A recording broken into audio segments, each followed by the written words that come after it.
आज की इस वीडियो में मैं आपके साथ में शेयर कर रही हूँ कि ब्लाउज में हम कप कैसे लगाते हैं। तो एक साइड में मैंने कप को अटैच किया हुआ है, दूसरी साइड तीरा वाली साइड से इन स्टेप को रखेंगे। जहाँ पे आपका अपेक्स पॉइंट आता है वहाँ पे हम मार्क करेंगे। चौथी साइज में मैं कप लगा रही हूँ तो 10 इंच पे हमारा अपेक्स पॉइंट की मार्किंग आ रही है।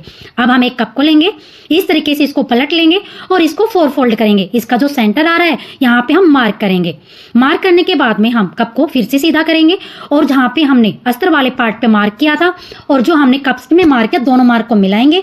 फिर एक पिन लेंगे और बिल्कुल सेंटर से अस्तर को और कप को हम अटैच करेंगे। इससे हमारा कप और अस्तर एक साथ सेट हो जाएगा। अब हम इसके चारों तरफ सिलाई लगाएंगे।